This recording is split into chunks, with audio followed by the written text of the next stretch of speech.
You're listening to The Startup with Monique Lore, only on LA Talk Radio.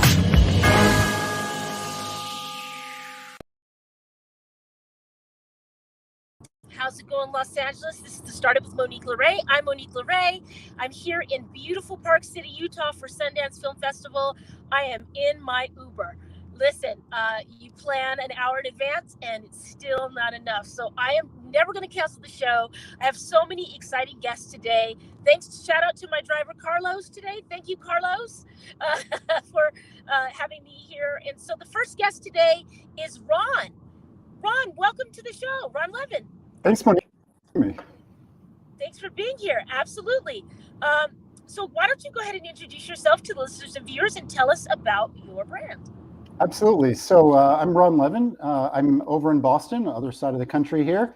So streaming coast to coast. And I am a managing partner at Alumni Ventures, which is the most active venture capital firm in the United States. We are actively raising capital from individual accredited investors and deploying them alongside of the leading venture capital,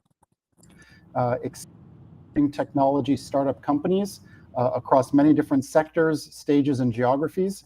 And I've recently written a book called Higher Purpose Venture Capital, which basically is my way of sharing how venture capital can do good for the world by helping to invest in very inspiring founders who are solving major societal problems, particularly around solving issues of social and wealth inequality, and trying to level the playing field for many more people in America and across the world. Wow. And you're doing, you're really doing some good work here. For those who don't know what venture capital is and they're in the startup space and maybe they will be going to scale their business and perhaps seek out venture capital, why don't you go ahead and go full screen, Sam, and let Ron explain what venture capital is and how people can seek him out. Absolutely. So venture capital is one form of equity financing, essentially. It's a way that a business can raise capital to help them expand and grow a company. Most businesses need some kind of money to get started. Some people can do it with their own capital. Some people might need to borrow money from friends or family or a bank. Others seek what's called angel funding, which is early stage investors in emerging startup companies. Venture capital usually comes in once a company has already established itself and then is looking to grow from a fairly early stage on up to later stage, anything sort of prior to going public. So venture capital firms, there are thousands of them across the country.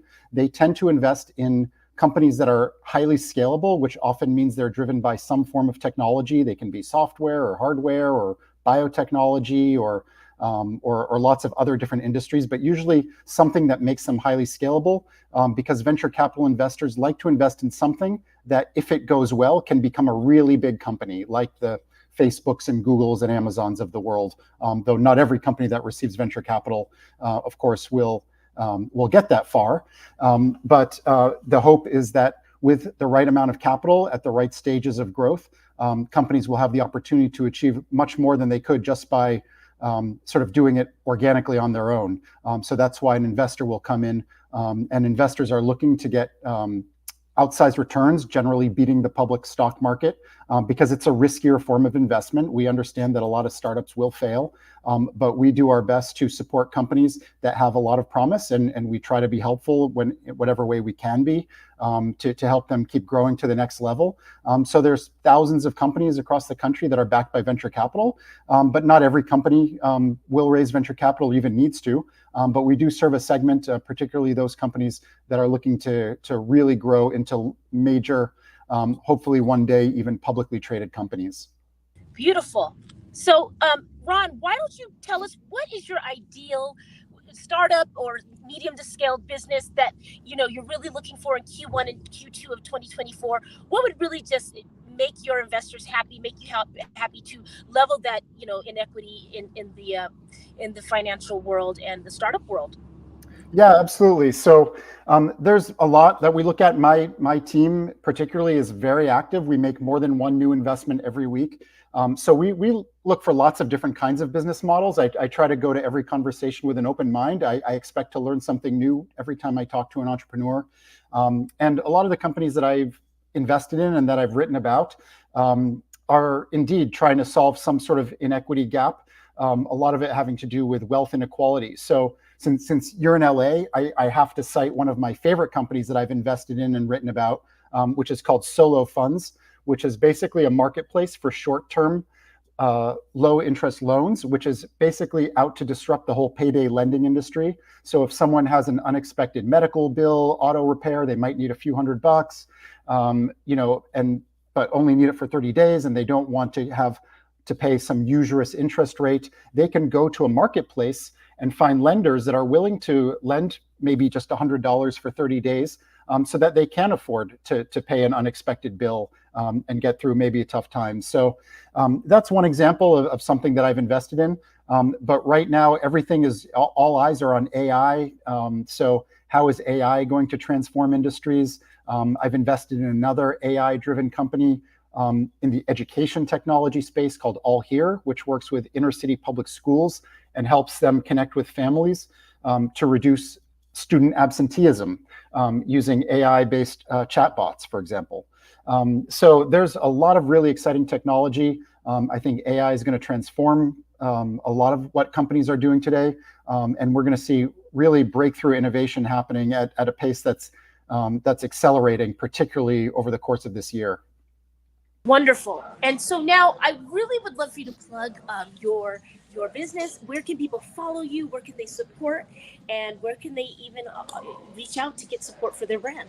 I appreciate that. So my firm is Alumni Ventures. We're av.vc for venture capital. So very easy website to find out about the different funds that we run. So if you're interested in either investing with us or have a startup that you might like to pitch to us, you can find information on how to do that there.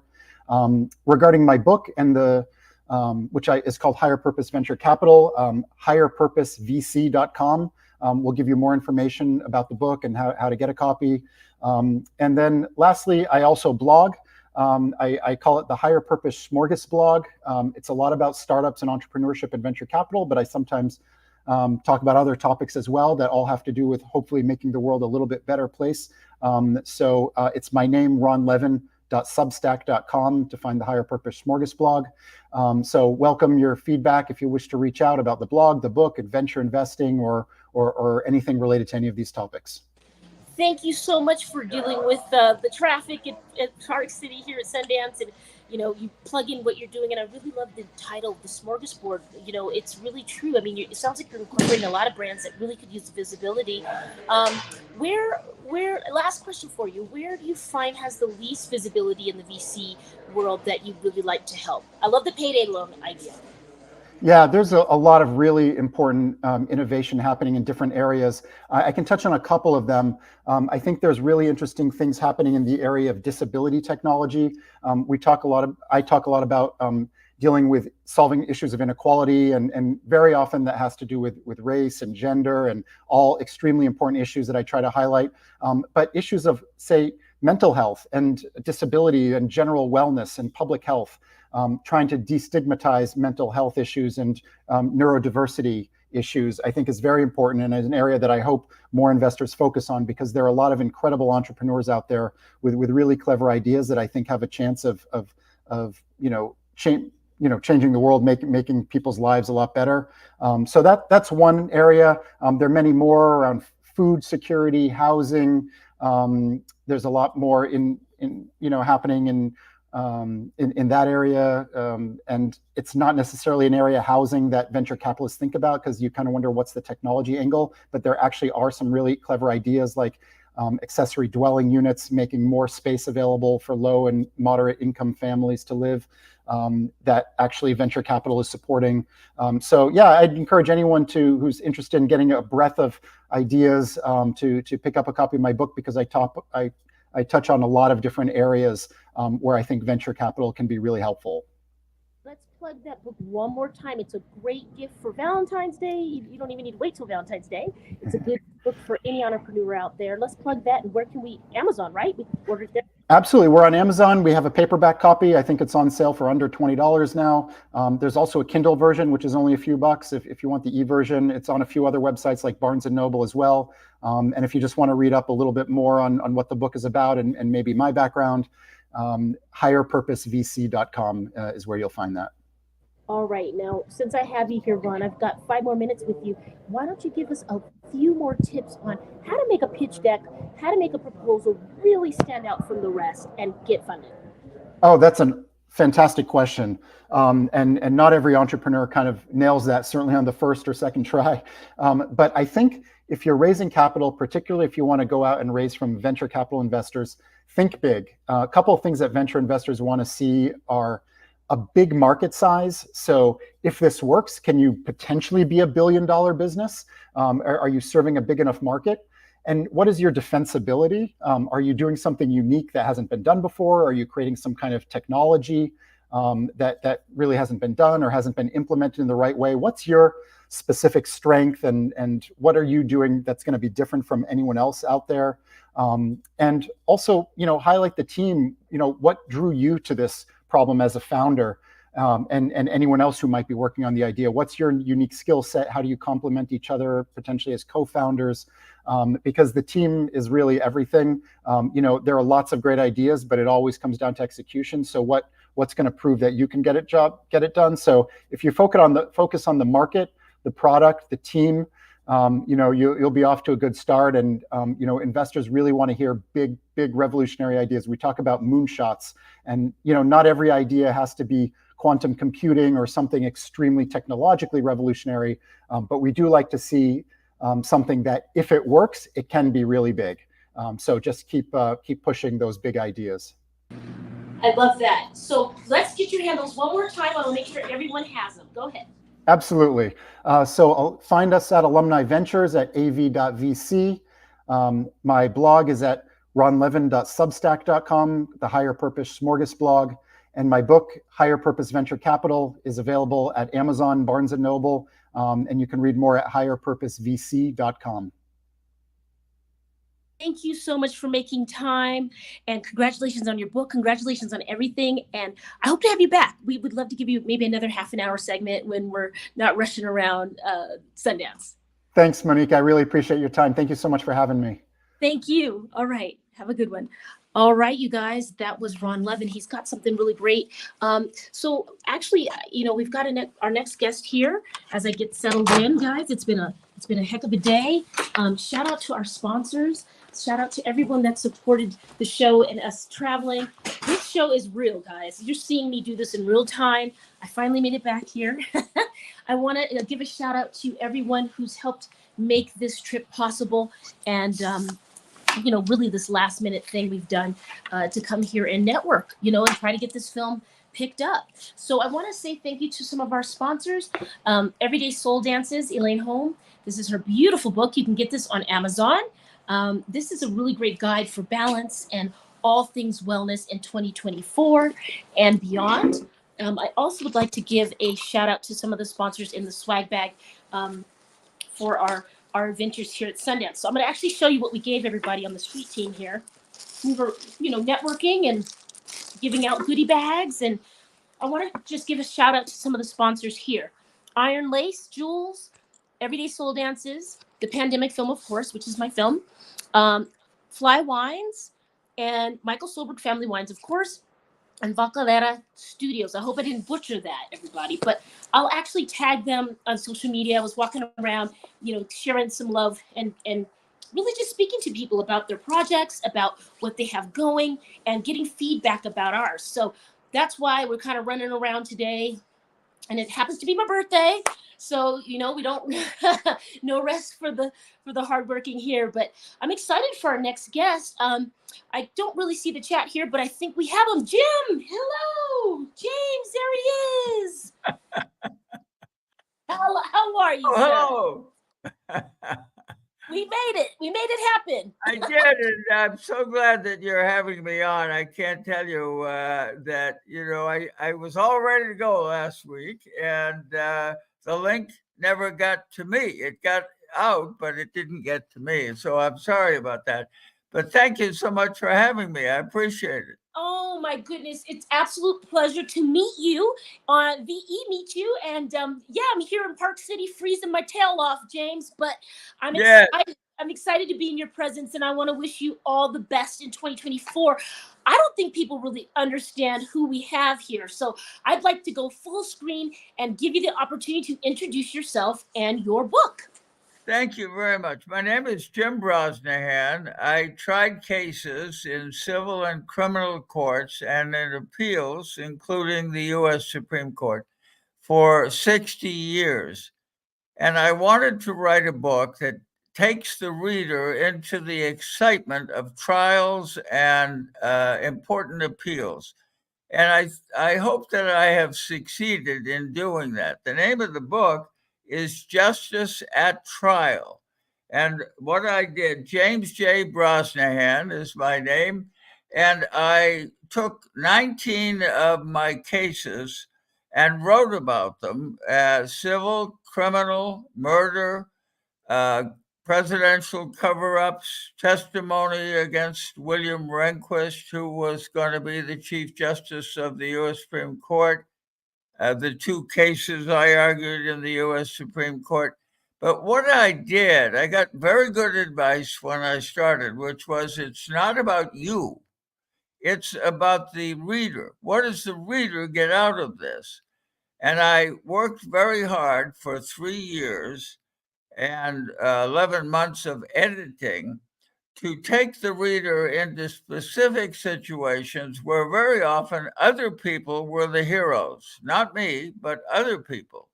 And so that's the book, and it's been out since July. It's doing well. It is selling, and I'm on LinkedIn, and actually been able to contact a whole lot of people that I've known over the years. And so that's my story. I have this book. It's written for the general reader. I don't think there's a legal term in the book. I tried not to have any. I tried it to as though I was talking to a jury, which I did, as I say, many times, and to entertain them and to make it a good read. So that's my story. Wow, James. And I want to pronounce your name correctly, Brosnahan? Yeah, you have it. That's right, Jim Brosnahan. Yep. Okay. Well, listen, you know what? You did well, and I'm not quite done with it, but I would like to share some of the highlights, some of the reviews you've received. And this is for anyone that's looking to get into the legal business or likes, to listen to cases. I mean, this is really the demographic of reader is quite broad. But here's some things that you've gotten some feedback from the professor at Harvard Law School, Lawrence Tribe, from Yes. the Carl M. Loeb University, said a lawyer's lawyer in the best possible sense, a lion not just of the trial bar but of law. James J. Brosnahan has finally written the memoir every lawyer will want to read. They go on to say, decorated, celebrated, beloved, Jim is the truly rare master of both civil and criminal litigation who is also a great human being. Amazing. Well, it was so kind of him to write that. I have gotten a number of reviews, including reviews in various magazines and so forth, that say very nice things about the book, and I appreciate that. I think the law is a very important thing, and understanding it, I think, is worth the effort. What happens in criminal courts, for example? What is a murder case really like? I appreciate that we hear all the time on television about trials and what's happening, but what is it really like inside? What is going on? Are there times when judges are the heroes? Are there times when clients are the heroes? For example, I represented a man who, if I may, was in jail for 17 years for an arson murder that he did not commit.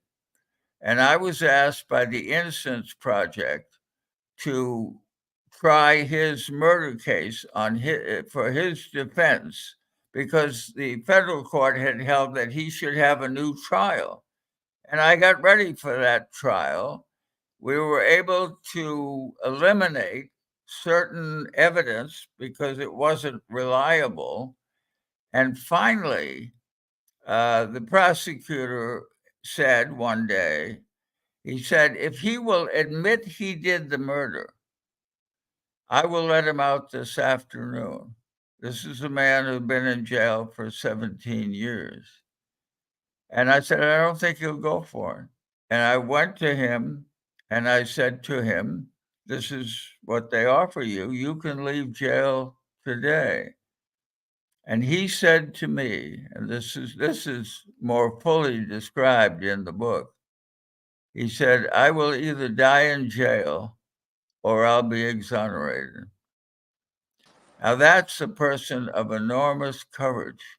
Yes. And in fact, as I suspected, the prosecutor was ready to just let him go. And that he did. And he came out. It was one of the most exciting moments your readers could imagine. And he had civilian clothes on for the first time in 17 years. He had always worn shackles every time I saw him, and he didn't have the shackles. And he came out, he gave me a hug, and he said, you did it. And I said, no, you did it. And he did. He was a man of enormous courage. By the way, his sister stuck with him 17 years. Everybody should have a sister like that. I really think they should, because she never thought for a minute that he did an arson. And by the way, it wasn't even an arson. The evidence that it was an arson was faulty and wrong. So that's one of the cases. That's a beautiful story of resilience and holding to one's ethical standard and going, what's it like to say that you did something so horrific when you didn't? I really value that kind of self-respect. And I'm interested, Jim, which one do you prefer?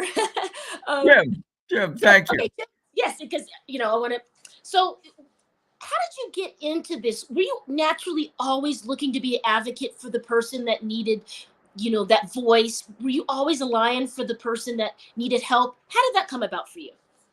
Well, it came up. I started as a federal prosecutor, which I did for 5 years. And sometimes the victims are the people. Very often, when you're a prosecutor, the victims are the people that you focus on. And one of my first trials was a trial to prosecute the murder of a 14-year-old girl on the Navajo reservation who was killed by a white man who was trying to thumb a ride on Route 89 in the Navajo reservation, 75 miles east of Flagstaff, Arizona, out in the middle of the reservation.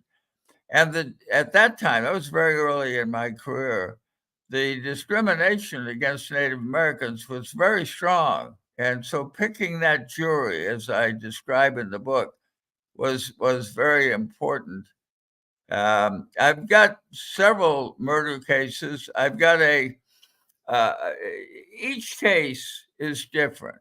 And that's one of the things about law that I was able to hopefully explain. Each case is very different. For example, there was a presidential cover-up, and I prosecuted Caspar Weinberger, who was the Secretary of Defense, because he lied to a joint committee of Congress. This is the Secretary of Defense, and he lied to FBI agents.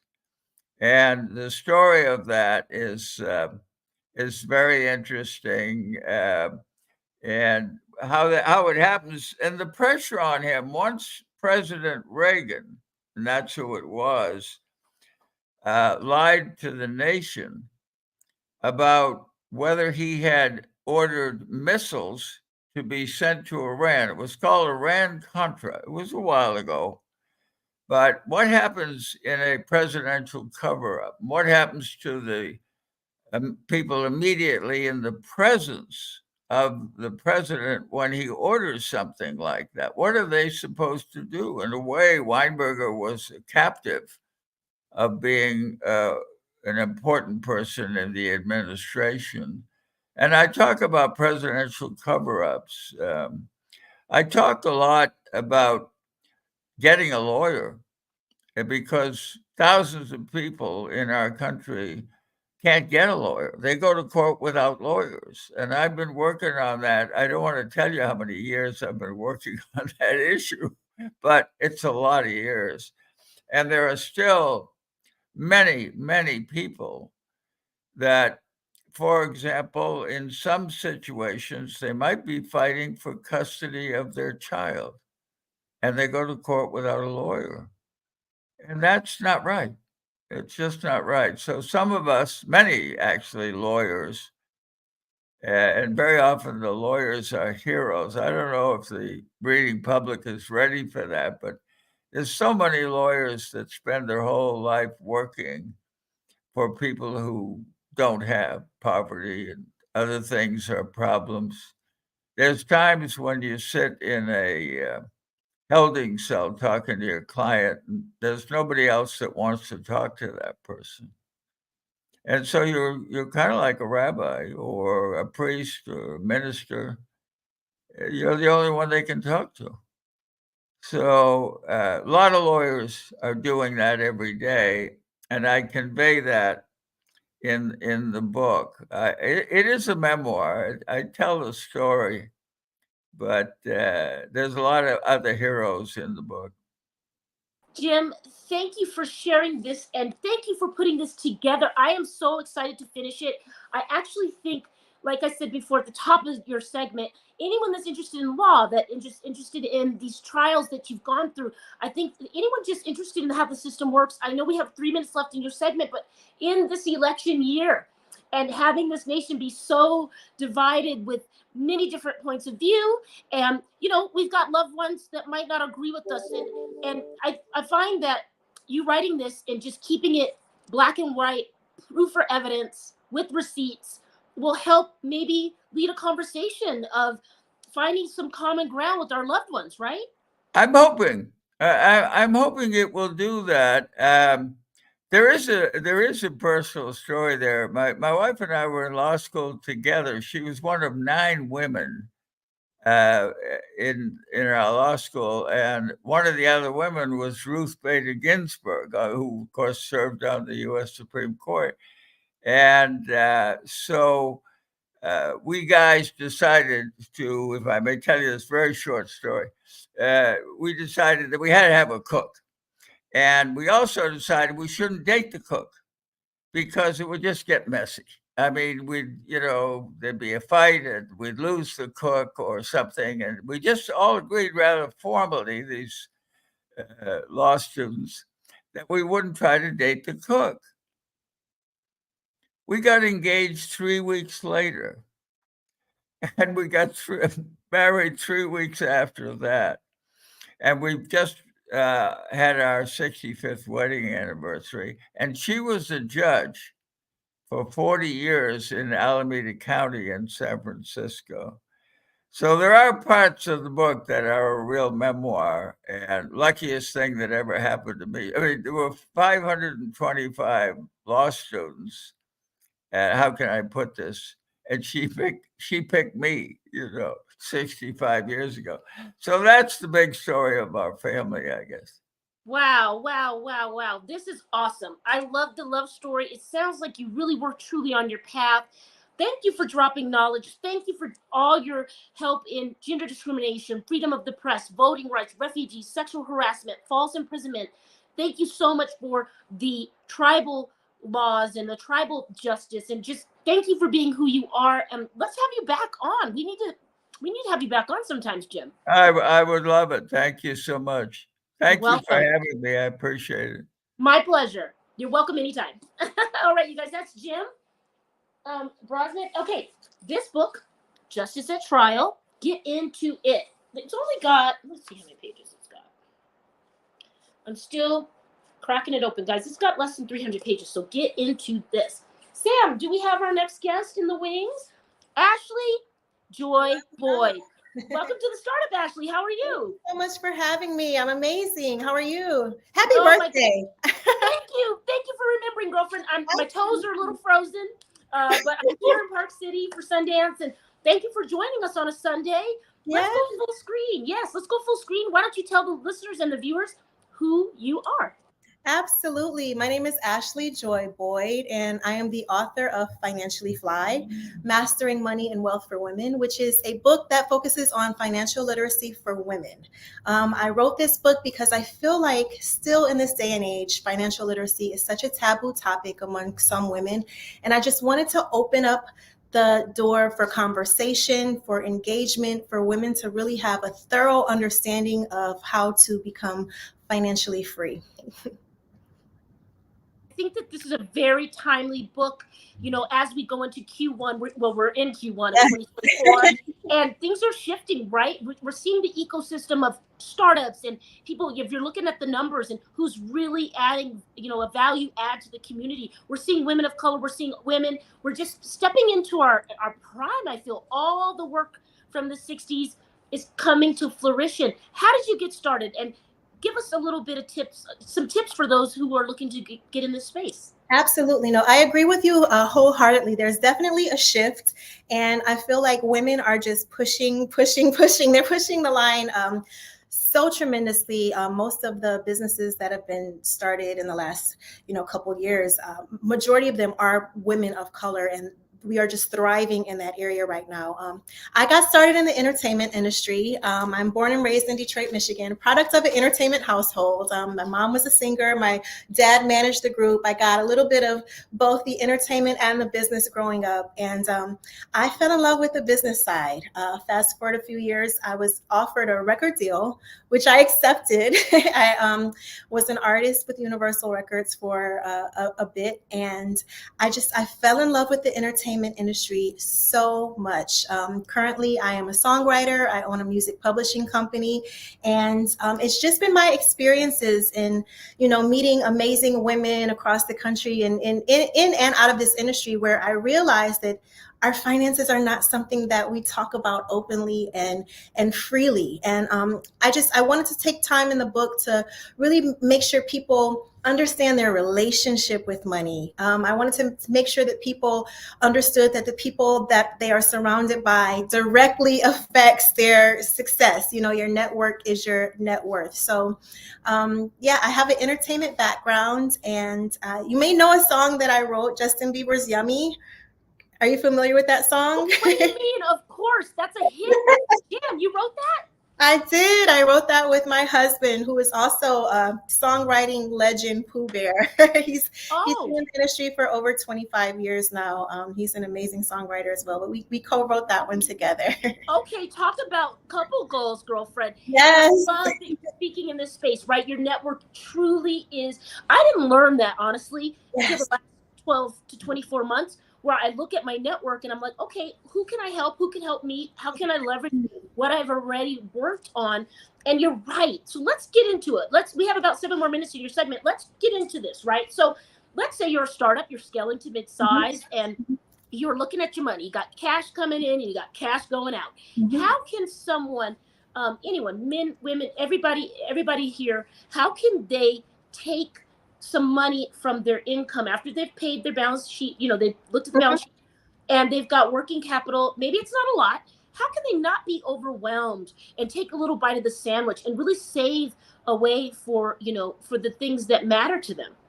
I always encourage people to add themselves to their list of expenses. Make sure that you pay yourself. Put yourself at the top of that list. I think it should be, an unnegotiable.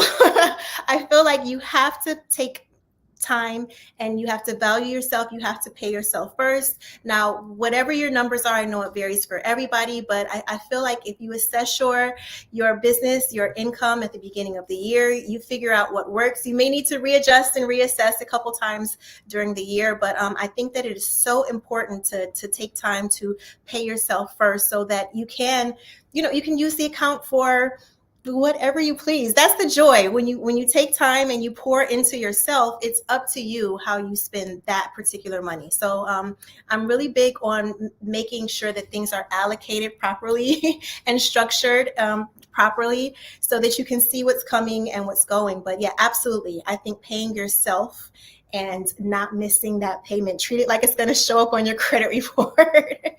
Don't miss the payment. Great advice, because I never thought of treating it like a line item, right? Because you do it because you have to, but Because you have to. because you have to. But treating yourself as if I've got to pay this, just like I've got to pay my vendors or I've got to pay my overhead. What a great way to honor yourself and push the whole concept forward, the whole reason why you're in business. Yes. Beautiful piece of simple advice. Why didn't I think of that? I want to touch back on what you said also, like with the people that you surround yourself with, no matter what level you're at, if you are in position to be a mentor to somebody, I think it's so important to pour back into people and to inspire people who are on the same path. I think it's important to have people that you look up to, but also when you're in position, pour back into the community, pour back into just the demographic that you come from. So people know that everything is possible. Great. So let's plug this book again. I don't have my copy yet, Ashley. I'm sure it's in the mail, girlfriend. Hold it up real close to the screen. Let's go full screen. Let's plug this in. This is Financially Fly. It's gorgeous. So you're welcome. Do you want to crack it open and just read us a little bit of the foreword, maybe? Oh, absolutely. Let's get to it. Okay. All right.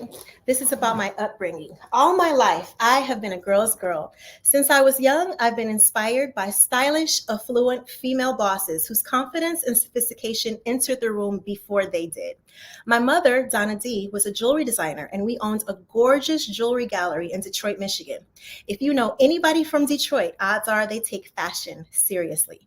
The who's who of our city frequently came to shop with my mom, and as an aspiring fly girl, I was always so fascinated at how easily these women would spend thousands of dollars on jewelry on a whim. My mother's jewelry line was expensive. It was a labor of love and definitely worth every penny. But in life, jewelry has never been a necessity. It's a luxury good. My mom's clients knew well before they walked into our store what they were prepared to spend. I recognize these women to be self-sufficient and in a financial position to do a little extra for themselves on occasion. That was such a flex. It registered to me how being in control of your finances was a special type of freedom of the utmost importance. It was then that I decided it was not going to be enough just for me to grow up and be fly. I wanted to be financially fly, meaning financially free to spend my money on my heart's desires, whether it be investments, travel, or some irresistible jewelry. Wonderful. I love it. I can't wait to get my hands on this book. Yes. I want to be financially fly. I know that the listeners here at the startup need and want to be financially fly. Yes. And let's get a copy. Let's support this book, you guys. Let's make this an early Valentine's Day gift, or if you're anti-Valentine's, let's make this a early financially fly gift for yourself or your loved one. And are you selling on Amazon, Ashley? Yes, I am selling both on Amazon and Barnes & Noble. Congratulations. And we got to have you down for Oscars week. I think you should get around the entertainment business and get some financially fly in their hands. I would love that. Yes. Please keep me posted. Yes, I will reach out to your people.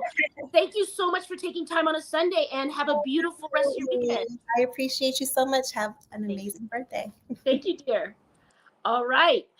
Ashley Joy Boyd, Financially Fly. I think we have one or two other guests. So if they're both here, we can put them both on the screen. If not, we can put one and then go from there. But if not, I want to just plug my sponsors here. Fly Wines. Speaking of being Fly Wines, guys, scan this QR code. Get into the Fly Wines Club. Shout out to Stephanie there. Also, guys, if you haven't seen our trailer, The Pandemic Project and the Pandemic Film, you can scan this QR code here. You can also go to our Instagram at Monique Lore Stinson. That's my personal. It's in the link in the bio. You can also go to at the Pandemic Film, at the Pandemic Project documentary, and the third one will be the Endemic Project documentary. Also, some of the sponsors that helped us out for this weekend. Like I said, we got these swag bags that we were giving out with some of their goodies. I'd like to, give a shout out to Facalera Studios. Thank you, Omar, for making these cards. Everyday Soul Dances with Elaine Holm. Get this on Amazon. It's a great journaling inspiration on how to tie and balance and energy. And at the end of each chapter, she's got a contemplation, which is really great. You can actually scan the QR code and write and journal your thoughts so you can retain the information that she's giving you, which is really great. But again, I love that she's incorporating QR codes in this book. All right. Also, I want to give a shout out to Iron Lace.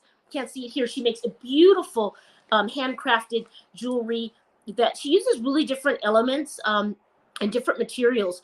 Iron lace. So it's kind of edgy, but it's got some lace to it. Thank you, Michael Solberg Family Wines. A shout out to just everybody who's supported us. I do want to thank, I think it was Bianca down at the front desk here at the Marriott. Thank you so much for my welcome gift. I'll post it and tag you. They treated me so great here at the Marriott. So if you're ever in town in Park City, check them out. Sam, unless we've got someone else, I'll just continue to plug away. Guys, it was so fun today. I was down in Main Street checking out all the goodies. There was a lot of talks, a lot of filmmaker talks. There is a film called For the Goodies here. I like that they, how cool. You got to get creative when you're branding, guys. You got to get out there and do some stuff. We even did some branding here where we did a little wine keychain, and we actually gave them a little wine cork keychain from Michael Solberg Family Wines and the Pandemic Project documentary. Thank you for that. Let me go through this bag since we're waiting for our next guest, and it's Sunday. You know how that goes, guys. There was such a cute little, I was walking down and I was kind of hungry just for a little snack, and it was perfect because there was a hash brown truck. And I love it because Napoleon Dynamite was celebrating 20 years of their film, and they gave me hash browns and this beautiful sweatshirt. Thank you so much, Napoleon Dynamite. Love the film. I can't believe it's been 20 years. Again, guys, I want to thank Facalera Studios, and they did these beautiful cards for us. If you need any graphics, if you need a website, Omar is the guy to talk to. I got a mug. Let's see, Jack Wolfskin. Okay, cool. I got a mug. Thanks, guys. I got so many treats in my bag. This lady gave me this beautiful chocolate bar, Tony's Chocolate Only. Thanks, Tony's. Lots of cool gifts here. Tony's, these little chocolate bits. I'm a salt girl, but thanks again. Again, AC Hotels Marriott. Thank you so much for rolling out the and giving me an upgrade. I got a really nice room. I will tag you guys. So lots of goodies in the bag. And yeah, so you guys, again, if you can hit that like button, if you go to YouTube and you type in the Pandemic Project documentary, you'll see our award-winning and 10-time nominated trailer. Again, I broke all the rules at 7 minutes and 47 seconds, I believe, in the film.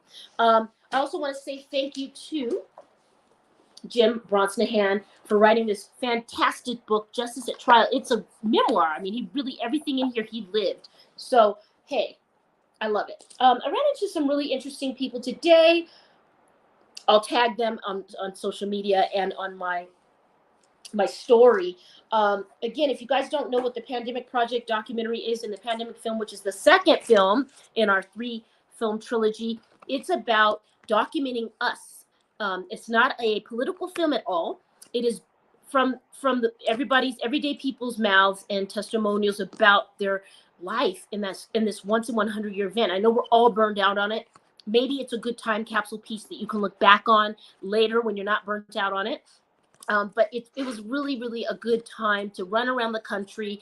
Shout out to Christopher John, shout out to Gentry Stanley, and everybody who helped make that happen for the first film.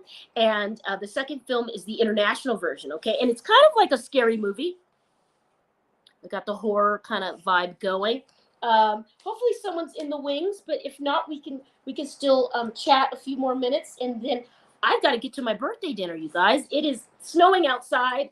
I think it's like 28 degrees here in Park City. If you haven't come and you want to stay, make sure you come down to the AC Marriott here in Park City. I don't know if you can see their code, but you can scan their QR code here. Tell them Monique Lore from the Startup with Monique Lore sent you.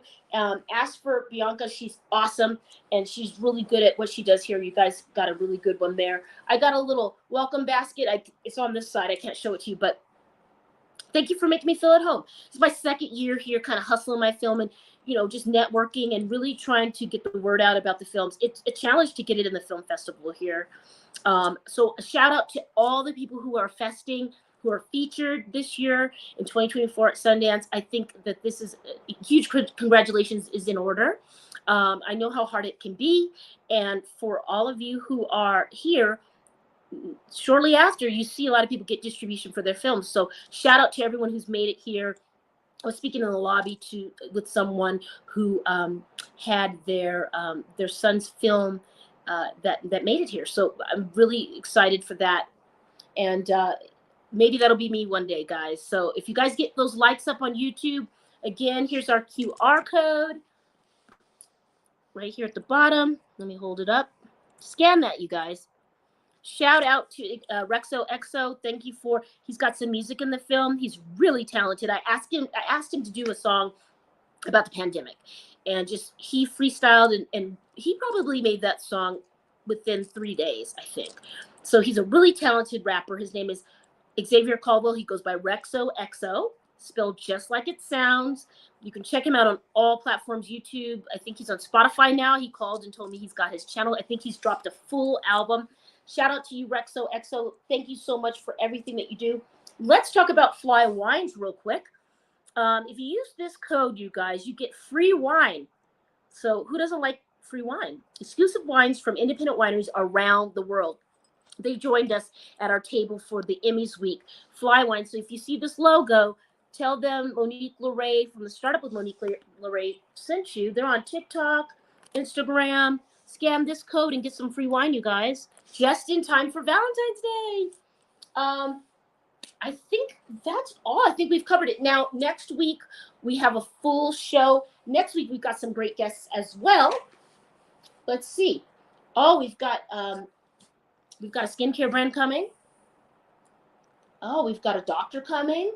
Oh, we've got a lot of great guests coming next week as well. But thank you, guys. If you want to support the channel, you can click on Venmo and send support there at the Startup with Monique Lore. It's a donation. We appreciate your support. We are sponsored and independent, and this is our we're going into our 5th year on the air. Sam has put up with me for 5 years. I don't know how he does it. Send Sam some love at LA Talk Radio. Sam, I don't know if you're accepting donations and love, but I'm sure you will.